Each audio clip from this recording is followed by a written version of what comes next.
Howdy folks, Jamboree here. Everyone likes to debate who is the best Disney villain, but I'd like to ask the question, who is the darkest one? Which villain is so disturbing that it's like they don't belong in a Disney film? Well, I think I've made my pick. There are a lot of contenders for this category because the House of Mouse's Rogues Gallery is full of the most sinister baddies in animated cinema, each one with a heavy resume of evil atrocities and immoral crimes. But there's one villain who I think maybe trumps them all, Bill Sykes from Oliver & Company. His crimes may be small scale compared to the more tyrannical Disney villains, but it's his character's execution that makes him stand out as the darkest. For those of you who have not seen Oliver & Company, it's an 80s Disney movie based on Oliver Twist by Charles Dickens. The centres on Oliver, a little orphaned kitty who ends up joining a family of dog thieves and their owner Fagin. Unfortunately, Fagin has just 3 days to owe money to the crooked loan shark Sykes. So the dogs hijack a rich family's car, but the crime backfires, and Oliver gets caught in some wires. Jenny, the family's daughter, rescues Oliver, takes him home, and adopts him. Later, the dogs come to rescue Oliver, but the kitten wants to go back. When Fagin finds out that Oliver is now property of a rich family, he works with Sykes to set up a ransom for the kitten. I think what separates Sykes from all the other Disney villains is that he's rooted more in gritty realism than whimsical cartooniness. Most Disney villains have been packaged with the Disney trademark brand to make them fun for children. There's often a whimsical filter over their evil, like fantastical or anthropomorphic character designs, zany or diva personalities, musical numbers, magic powers, futuristic technology, silly jokes, or campy voices. Even the more grounded Disney villains have at least one of these things.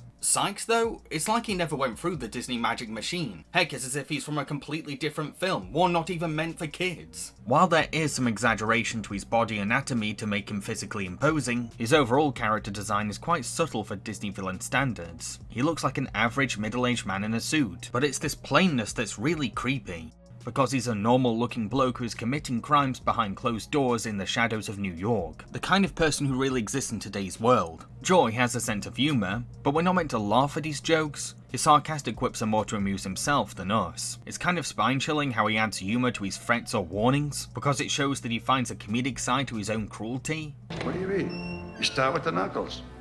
Ah, Fagin, do come in. I'll be right with you. Yeah. No, you don't kill him yet. Yeah? And then, what's the last thing you do? You put on the cement shoes. Yeah. Despite Oliver & Company being a musical, Sykes never gets his own song. Not even a quick rap. It's almost like the Broadway illusion completely disappears once he comes on screen. There's this bleak cynicism to the contrast between Sykes' cold role in the film and the movie's lively theatricality.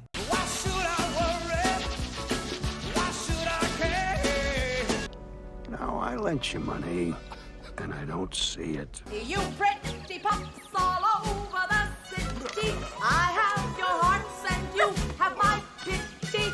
And Fagin, this is your last chance. Sykes doesn't rely on magic or fancy gadgets to empower himself. He's actually armed with a handgun. Yes, a few other Disney villains do own guns, but they're always old-timey shotguns. Sykes has a modern gun that you would see a criminal today holding, and he loads it right in front of a child. Sykes is also voiced by Robert Loggia, an actor best known for films like Scarface and Prizzi's Honor. Disney actually cast someone who specialised in criminal roles for mature crime movies as Sykes. Loggia doesn't ham up his lines or put on a silly accent, he simply reads the part of an unsympathetic loan shark who only cares about easy money. People like you get hurt. Do I make myself clear? Even when Sykes is happy or pleased, Loggia still sounds unsettling behind the microphone. Oh, I'm proud of you, Fagin. Yeah, you're starting to think big. When we first meet Sykes, there's no spectacle to his entrance. He just slides down his car window to greet a nervous Fagin and gets straight to business. He doesn't even see Fagin as human. He treats him like an ashtray, chokes him with his window, and blows smoke in his face. This isn't an entertaining hero versus villain dynamic. It's a poverty-stricken man and his abusive loan shark.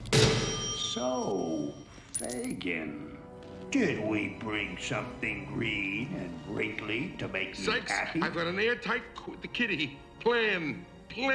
It's sweet and simple. The plan. Let's just take this from the top. What am I gonna do with you, Fagin? I've got this kitty, see? Fagin? You don't got the money.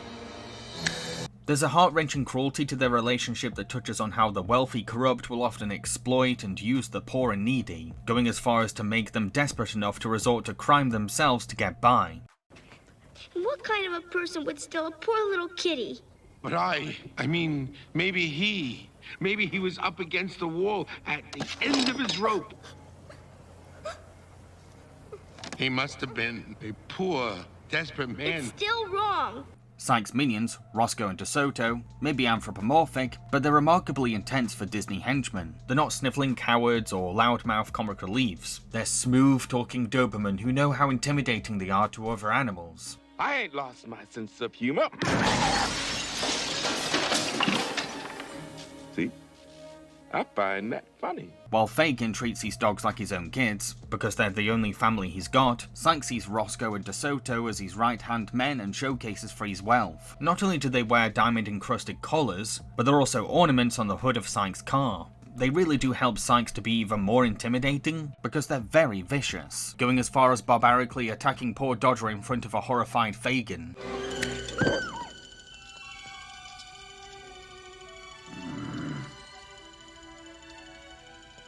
Sykes spends most of the film relaxed in his car or behind a desk, but that changes once Fagin backs out of the cat ransom scheme. Suddenly, he abducts Jenny without any hesitation, ties her up in his warehouse, and calmly makes his threat to her family. Sykes doesn't spend ages plotting his next move, or sing a song about losing. He immediately makes up a plan B on the spot. His impulsiveness is very disturbing because it shows that he has no rules, no patience, and no detailed plan. He tends to act in the spur of the moment, which I find to be 10 times scarier than an intellectual villain who overthinks things. Because we have no idea what this guy's gonna do next. There's a scene where Sykes is cradling Oliver in his hands, and it's so uncomfortable to watch because we know he could just squish him.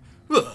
Thankfully, Jenny is rescued, but Sykes is so angry that Fagin has taken his hostage that he breaks all of his cool and becomes frantically obsessed with getting her back. I'll admit that he loses some of his grounded realism at this point, because he becomes a little cartoonier than before, but that's mainly due to the film wanting a big Hollywood finale, although that doesn't stop the deaths of his Doberman from being quite graphic, and Sykes' own demise is one of the most violent ends to a Disney baddie ever.